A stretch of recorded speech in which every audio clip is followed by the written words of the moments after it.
სალამი მოგესალმებით, ვაგრძელებთ ჯონ მაკარტურის საუბრების ქართულ ენაზე ატვირთვას, ეს არის ბიბლიური კითხვები და პასუხები.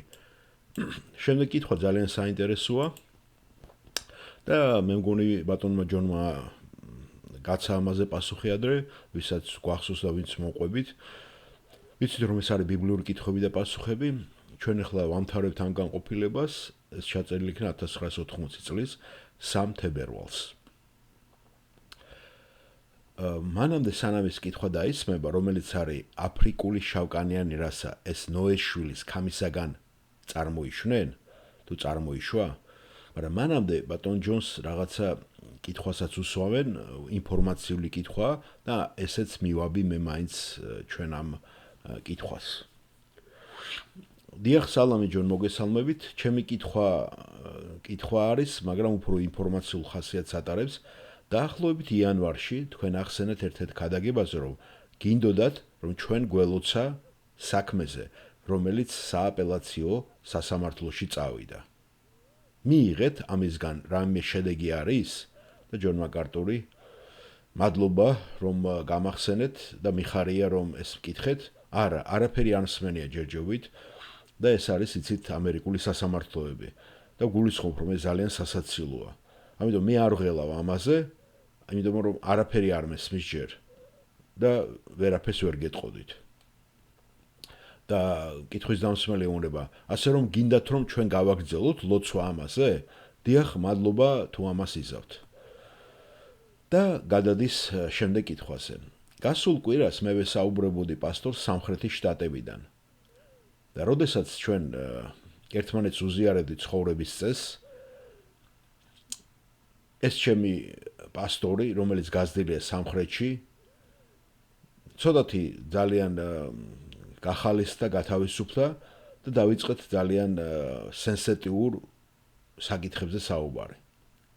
და მე გამოვყავი ზოგიერთი ცრურწმენა, რომელიც დავინახე, როცა ვიზრდებოდი მეც სამხრეთ შტატებში შავკანიანების ირგვლივ. და შავკანიანების მიმართ იყო არასწორი შეხედულება. მან დაიწყო და მითხრა, თუ როგორ ბიბლიურად დადასტურდა ბიბლიაში, რომ ეს შავკანიანები ძირითადად არასრულფასოვანი რასა ყოფილა.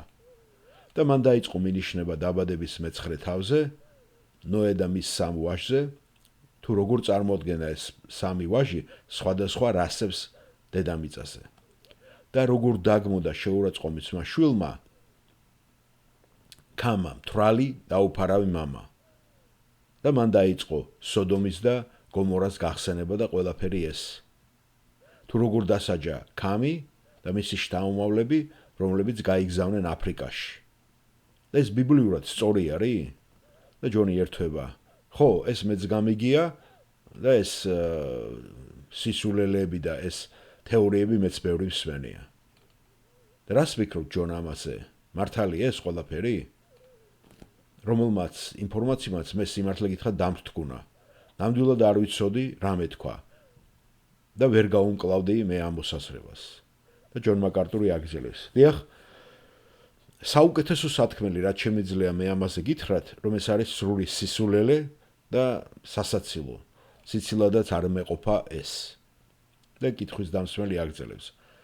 ახლა როცა მე სამხრეთელი ვარ და ვიზრდები და ხედავ არაადამიანურობას ამ ადამიანების მიმართ ასობით წლის განმავლობაში, რასაც ისინი ცდილობენ, რომ ეს დაემტკიცებინათ, ცდილობენ, რომ ცოტათი შეემსუბუქებინათ ის დანაშაული, რასაც ისინი ჩადიოდნენ ამ მონების მიმართ და რომ გაემართლებინათ მათი საქმე. და გსმენია თქვენ ეს თეორია, ჯონ? რა თქმა უნდა, ღმერთო ჩემო, რა თქმა უნდა. მე მსმენია კი არა, ესენი ქადაგებდნენ, რომ შავკანიანებს თითქოს და უფრო პატარა ტვინი ქონათ ვიდრე თეთრკანიანებს. და თქვენ ყველაფერი რაც უნდა გააკეთოთ, არის ძალიან მარტივი. გადაიღეთ რენტგენი და ნახეთ რა არის სიმართლე.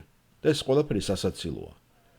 საქმე იმაშია, რომ წყევლა იყო ქამზე და მათი ერთმანეთთან დაშორება მოხდა ქამის სემი და იაფეტი. სემი ხდება სემიტური ხალხის მამა, იაფეთი კოლონიზატორი ხალხი, ფინიკიელები და რაც უნდა იყოს ზემოთ ევროპაში ვინც დასახლდა და ამ მზის ქვეშეში აბსოლუტურად არაერთი გზა არ არის რომ ოდესმე დაამტკიცო თუ რომელი ადამიანი წავიდა და რა გზით და რა ხდება. და კიდევ ერთი რამის დამატება, რომ არის განსხვავება. მთელი იდეა იმდენად აბსურდულია ეს ყველაფერი, რომ სასაცილოც არ გეყოფათ.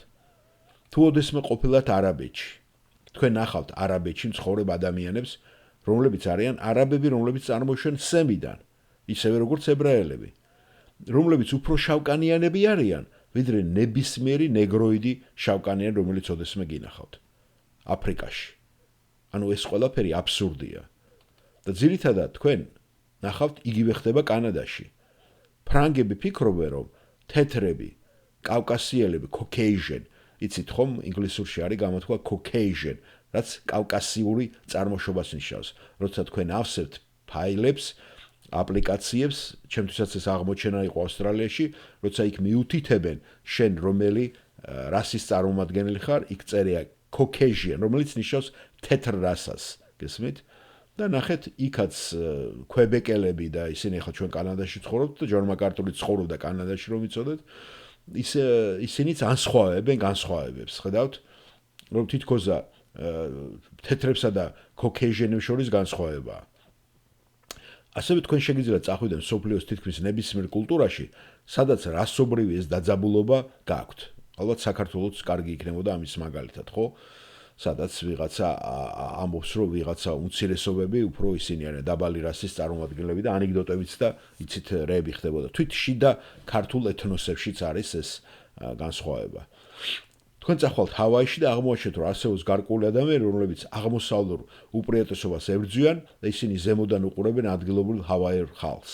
მე გულისხმობ, რომ ასეთი რამე არის ცრურწმენა, რომელიც აშკარაა, რომელიც სხვა არაფერია თუ არა ადამიანის ცოდვილი ბუნებისა და გონების ნაყოფი.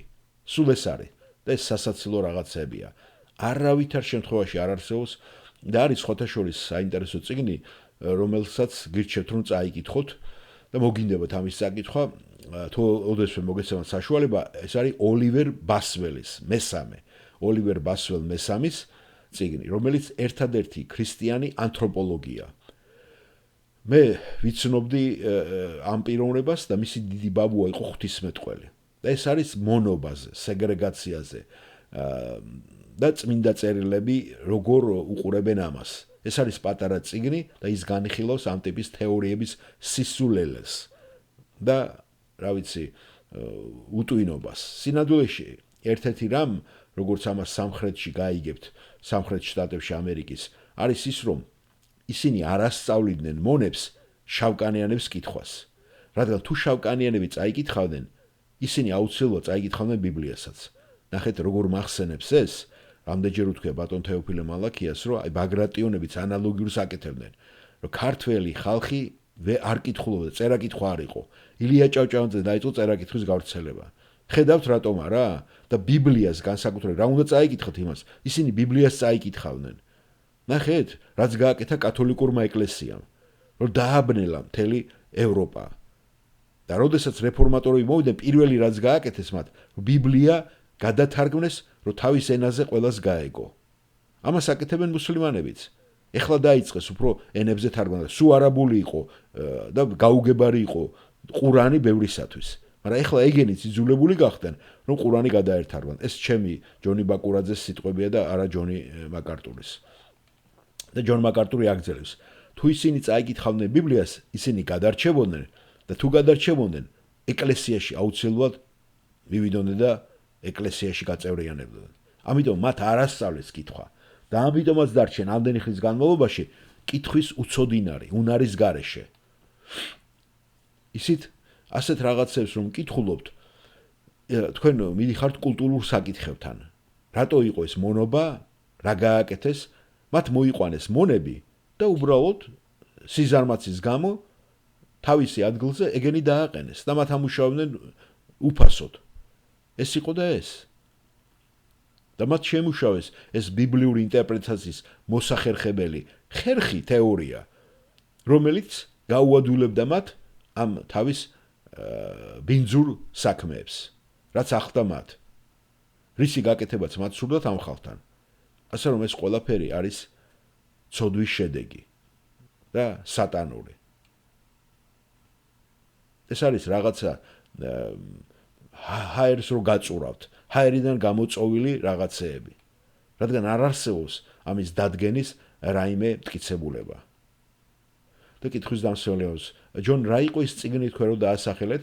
ეს არის მონობა, სეგრეგაცია, წმინდა წერილი. ოლივერ ბასველ მესამე. ბასველ 1 2 3. მადლობა ჯონ. არაფრის.